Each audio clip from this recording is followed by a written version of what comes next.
Would you like me to sort your delivery? You are generous as you are divine, oh booty queens and booty queens. I don't give a damn what you're entitled to. So if you don't like it, you can take back your food and your castle and right off. You should treat Brooks with more respect. Welcome to Mystery Pony Fiction, hosted by the Mystery Fluttershy fan. Flex Tape Fixes Equestria by TheDriderPony.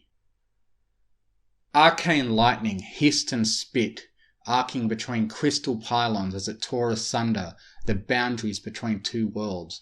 With significantly less fanfare, a small object plopped through the hole and rolled a few feet away, coming to a stop against a lavender hoof. On occasion, Princess Twilight's portal to the human dimension spat out various objects without ceremony or warning. Twilight was convinced that these were samples discreetly sent by either Sunset Shimmer or her own human counterpart for scientific study and analysis. Organic samples to compare with their equestrian counterparts, or sometimes Earth-exclusive materials for her to perform magic analysis on. She did so diligently despite Spike's complaints.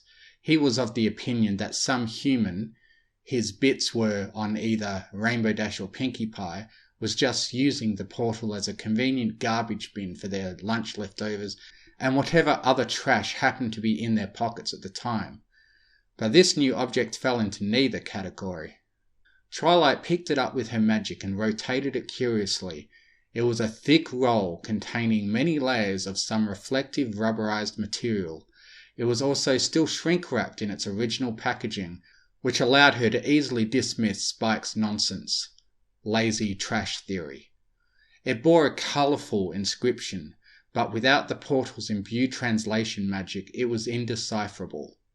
She began to walk back to the kitchen where she'd previously been enjoying a lazy brunch before being interrupted by the sound of the portal opening. "Anything interesting today?" Spike asked as she entered the kitchen, his mouth filled with a spoonful of ruby O's. Really, they were just gemstone beads that had failed to pass Rarity's exacting standards. Not that he hadn't considered the branding potential of a gemstone cereal. "I'm not sure." Twilight floated the roll across the table. "The writing didn't translate." "Flex tape," Spike read immediately. "Strong rubberized adhesive tape, super strong, sticks to any surface, even underwater. New patented formula for extra hold." He tossed it back. "Neat, looks useful. Could I borrow some of that actually? There's a leak in my tower that's been keeping me up." Twilight hummed thoughtfully. "We should probably test it on some smaller applications first. There's no guarantee that they had the materials of another world in mind when they said that it sticks to any surface." Without a moment's hesitation, Spike took a mostly empty spoonful of gem cereal and bit down. Hard. A louder than average cracking noise heralded a clinking cacophony as he spit his spoon back onto the table in 3 parts. "There you go." "Spike!" Twilight exclaimed. "What in the world did you do that for?" "What?" he replied innocently. "You said we needed something small to test it on." "I meant something that was already broken. Now we're going to be a spoon short the next time we have company." "It's not like it really even matters," Spike grumbled huffily. "The castle just makes more." Twilight paused.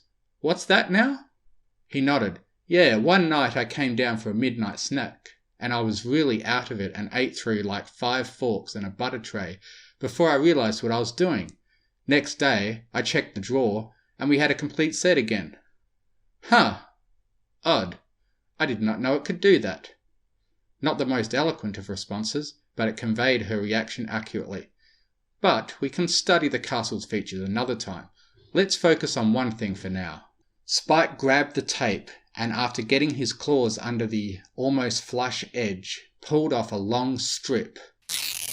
The flex tape made a strange noise as adhesive parted from rubber, similar to paper ripping, but it also produced a strangely elongated tone that changed pitch the longer he pulled on it, like some peculiar instrument. Spike paused as his ear fins twitched. "That just sent the weirdest tingle down the back of my neck." Twilight nodded, folding her ears back to hide the fact that they too had sprung up to attention at the sound. It was oddly satisfying, to say the least. Continuing where he had left off, Spike took the strip and wrapped it around the spoon, binding the shattered handle pieces as tightly as he could. When he finished, it looked identical to the rest of the cutlery set save for its new black handle. He gave it a tap. "Hey, what do you know? It holds up." He gave the spoon an experimental tug, followed by a stronger one. "That's, really strong, actually." Twilight took the repaired spoon from him with her magic as she brought it in for closer observation. Although not immediately visible, her magic was also applying twists, tension, and pressure to the spoon from all manner of angles. "You're right, it's as strong as any repair spell I know of." She tossed it back once more. "Could you apply a bit of fire to it? I'm curious as to its heat tolerance." Spike shrugged and engulfed it in a blaze of flame. "Not that much!" Much to her surprise, it was entirely not enough. As the light from the fire faded and dimmed, she could clearly see how the bowl of the spoon was shiny and sagging, melted by the sheer heat of the dragon fire. The handle, however, looked untouched. Spike touched it. "It's not even hot.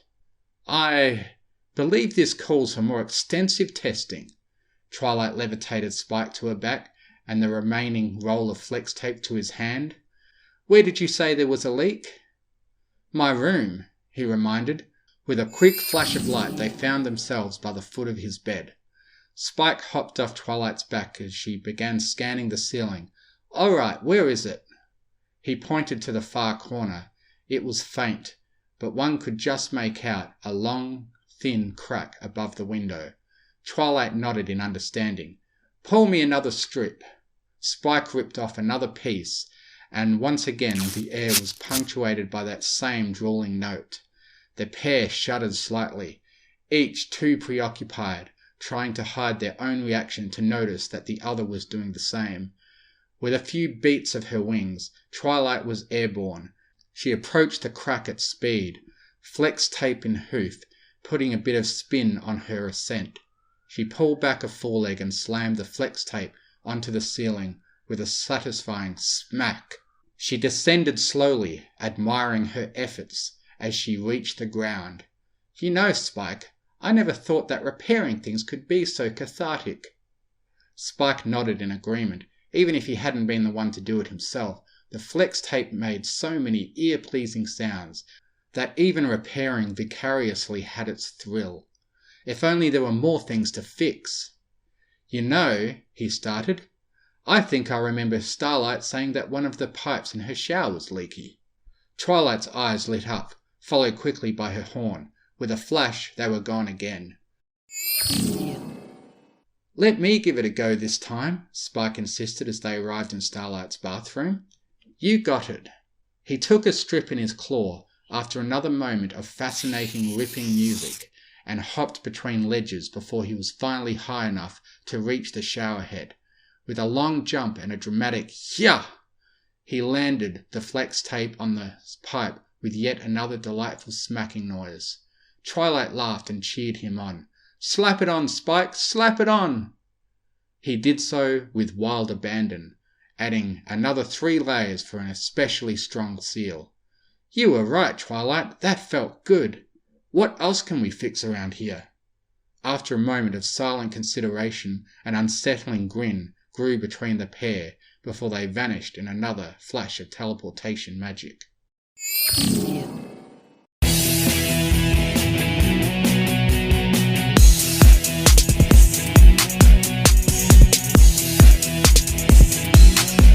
"Twilight! Spike! I'm back from the Crystal Empire!" Starlight Glimmer called as she pushed open the doors to Castle Friendship. It had been a nice visit, but the Crystal Pony still had a few peculiar, anachronistic habits that made her long for the reliable normalcy of the castle and township she'd come to call home. But if only she'd chosen to return at any other time, she might have also been greeted by some of that reliable normalcy. As it was, the foyer of the castle was far from normal, Strips of strange black material marred the decor. They were wrapped around table legs, pressed flush around corners, and slapped at some angle or another on almost every flat surface. A few thin strands dangled objects from the grand chandelier, holding aloft vases and knickknacks that seemed far too heavy to be supported by so little. Even the large spider web crack above the door, courtesy of Rainbow Dash and a bottle of cider and a dare made in jest, had been patched up by an equally large spider web of black strips. Had something happened? Had there been some sort of attack? Some kind of viral crystal contagion? "Twilight!" she called again, louder this time as concern coloured her voice. "Starlight!" But the reply she heard in return was surprisingly chipper. With a flash of light, Twilight teleported into the foyer, wearing an elated grin that bordered on manic. "I'm so glad you're home. I have so much to show you." "Twilight, what? What is all this?" "This?" Twilight grinned. "Why, it's only the greatest thing since Starswell invented self-slicing bread." She held up a hoof, upon which dangled a ring of the same black material like a comically oversized bracelet. "It's flex tape." "That's interesting," Starlight forced out. That was it? So Twilight had just decided to put tape on everything? Apparently. In most cases, that would be an obvious sign of mental instability, an inept changeling replacement, or magical corruption. But on the other hoof, the pony in question was Twilight, so...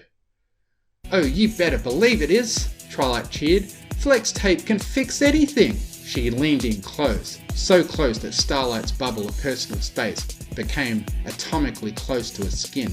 "Anything!" "Well, not anything, I'm sure." Starlight chuckled nervously, falling for the obvious trap. "There's obviously some things it can't fix." "That's what I thought too, but oh how wrong I was." Twilight hopped back, thankfully giving Starlight room to breathe once more. "I have fixed every hole, patched every leak, and repaired every iota of damage that has ever been done to this castle, inside and out. I made a boat out of old newspapers and covered it in flex tape, and the Crusaders have been sailing Ponyville Lake in it all day. It even fixed Twilight's bad attitude about me flex taping everything in her guest room." She raised the accessorized foreleg. "And the roll just doesn't run out." "Wait, what was that last one?" Starlight interrupted. "I haven't heard any complaints from her since, or anything at all for that matter. And watch this." Twilight shot a bolt of magic at a patch on the wall, then quickly stepped back. The magic ball bounced off the flex tape like a mirror, then off another and another and another, crisscrossing the hall, and it passed Twilight and hit the first piece again to complete a circuit. "Perfect magical reflectivity! I made a perpetual magic machine." Starlight blinked. That was impressive. Undeniably a feat of magical prowess and engineering, but there were bigger issues at hoof. Even for Twilight, this seemed beyond her normal mania, and there was still that thing with Trixie that she needed somewhat urgent clarification on. But before she could pose a question, Twilight threw her for another loop. From somewhere in the intervening moments, Twilight had pulled out a cardboard box with a practically seamless black covering. She then proceeded to put said box over her head. "Starlight! Starlight!" she cried like a foal eager to show its mother a new trick. "Try to read my mind." This was all getting to be too much. Starlight could only stare at her dear friend, her teacher, and strictly speaking, her sovereign as she waited, rubber box on her head like a freakishly featureless mask, for Starlight to read her mind. "Twilight? What? I can't." "That's right, you can't," the muffled voice replied. "Perfect magic insulation as well, not a single leak." A knocking at the door interrupted their unusual conversation, much to Starlight's relief. Tentatively, a grey head with a golden mane poked in through the door that Starlight had left open. "Hello? Any pony in? I have a package for Princess Twilight." Twilight gasped in delight as she cast aside her cardboard casquet. "Derpy! Oh, this is a perfect opportunity. Come in, come in!"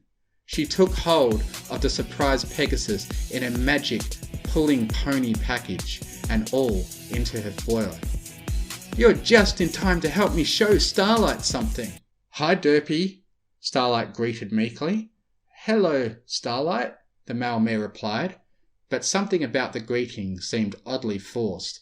"I'm actually kind of busy today, Twilight, so if you could just sign—" "Right, sorry," Twilight apologized quickly, signing her name on Derpy's clipboard with the proffered quill. "Really though, it'll take a second, literally a second." The wall-eyed mare gave a wall-eyed stare to the wall-eyed princess and the unhinged hare.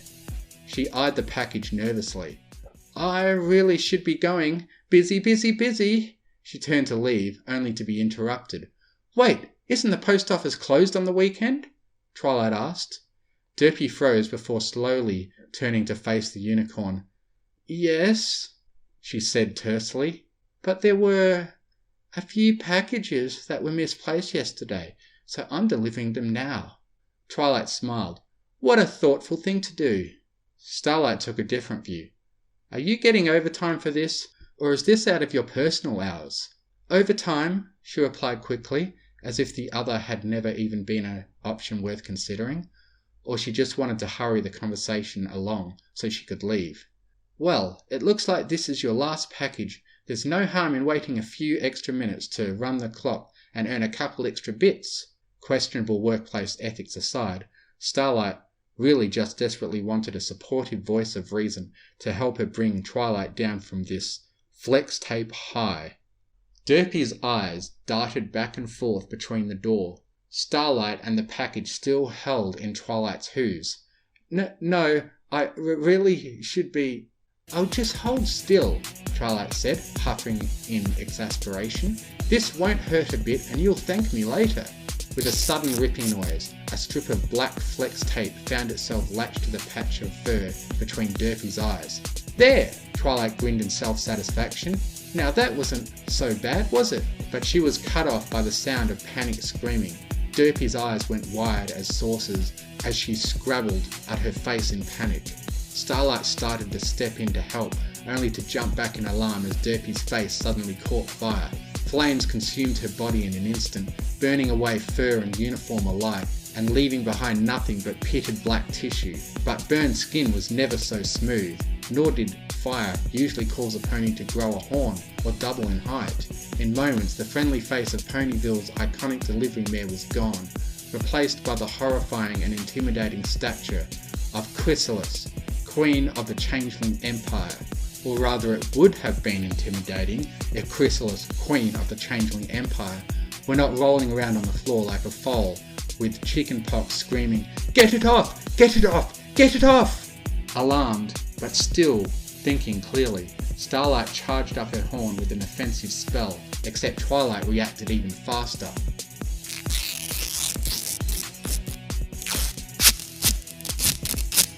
Before Starlight could even properly charge her spell, Chrysalis was fastened to the wall. A piece of flex tape adhered securely across each limb and one wrapped around her horn. "Gah! Get it off!" she continued to shriek. "I can't stand having things stuck to my chitin." Starlight rolled her eyes at the dramatics, but clearly nothing was going to progress until she complied. With a swift tug, the strip peeled off the changeling's face, leaving behind a patch of slightly lighter chitin. "Finally!" Chrysalis sighed in relief before glaring at Starlight. "Don't think this changes anything between us. At best you've earned a slightly swifter death when the time comes." Starlight rolled her eyes as the Queen shifted her sneer to the Alicorn Princess. "Twilight Sparkle, how easily you've fallen into my trap. Your day of reckoning is at hoof." Twilight raised an unimpressed eyebrow. "Seems to me like you're the one who is trapped." "Ha! A minor setback. But you were still the fool who let a pony into your castle, unchecked and uncontested. Your naivety is your undoing." Twilight pawed the box which had fallen to the wayside during the confusion. "And I suppose part of your plan involved me opening this then?" Chrysalis faltered. Her expression of smug superiority slipped off as she mumbled over her words. "Wait, no, that line won't make sense if I'm still here. Maybe if I skip ahead towards the end a bit." Her eyes widened suddenly in a moment of true panic. Oh, sweet Queen Prime in the sky, I'm still here! She glanced up only to see that Twilight was almost through the outermost layers of wrapping. Stop! The changeling demanded. If you value the lives of everyone in this castle, you will not open that package. Twilight hesitated. That was certainly a grave threat, an order of magnitude more violent than the Queen's usual rhetoric. On the other hoof, Chrysalis was completely immobile and effectively a hostage herself. Plus Starlight was nearby and more than capable enough to undo any spells or magic effects. And if all else failed, she still had her flex tape. Against Chrysalis's continued protests, she opened the box. Twilight blinked at the ticking bundle of wires and crystals. A bomb? She turned to the captured Queen. You really are running out of ideas, aren't you? This isn't the time for that, you fool! Chrysalis hissed as she fought uselessly against her bonds. Release me before we're all blown to kingdom come, and there's no way to disarm it now that it's been activated. Twilight spun the bomb around, inspecting it surprisingly calmly, given the situation. Yes, you're quite right. This is expertly crafted. There's no way I could break or interfere with it without causing it to go off prematurely. She pinged it with her magic, causing a momentary ripple of magenta light. Anti-teleportation wards as well. Nice touch. Exactly. Now unbind me this instant. Yes, there is absolutely no way to disable this bomb, Twilight mused. But what if I didn't need to break it? What if I fixed it instead? With a speed that rivaled even Pinky's present wrapping abilities, she swiftly swaddled the entire bomb in flex tape, then added a second layer for good measure. Not that it needed it. It's no use! Chrysalis cried, almost sobbing now at the inevitability of her fate. There's no force on Equus that could contain that blast! Oh, sweet Overqueen, take me now! With an anticlimactic whoop, the tape bulged and flexed for a moment before returning to its original shape. Not even a wisp of smoke escaped its perfect binding. Well... Chrysalis coughed awkwardly, trying to quickly move past her embarrassing display of weakness. Well then, curse you, Sparkle! I shall have my revenge anon. The alicorn did not respond. Sparkle? Twilight turned her attention to her captive, but she did not see the changeling queen as Chrysalis' arch-villain towards Equestria, nor did she see her as an interloper who nearly ruined her brother's wedding. Not even did she acknowledge her as the creature who had just tried to blow her to smithereens. In fact, the only thing she really noticed about the changeling was her legs. Her long princess-like legs, black and smooth as her beloved tape, and also full of holes. So many holes. That's a lot of damage, Twilight whispered. Sparkle? What are you doing, Sparkle? Twilight, get that away from me! You leave my holes alone! No, you'll ruin my queenly aesthetic! Don't worry, Chrysalis. Twilight shushed her with a silly smile on her face. Flex tape will fix that. Flex tape can fix anything! Thank you for listening. If you enjoyed what you heard, please consider joining my Patreon, patreon.com/TMFF, to get early access to audiobooks and to be able to request I do a reading of what you want, provided the author approves. Thank you to Artlist.io for providing the massive music and sound effect library that I have to work with. And most of all, thank you to the bronies who write the amazing stories that inspire me to make these. Fluttershy and Izzy are best ponies. I now have a Discord server where you can join in and chat with other fanfiction fans. If you enjoy what I do, you can donate to me on Ko-Fi, links in the description.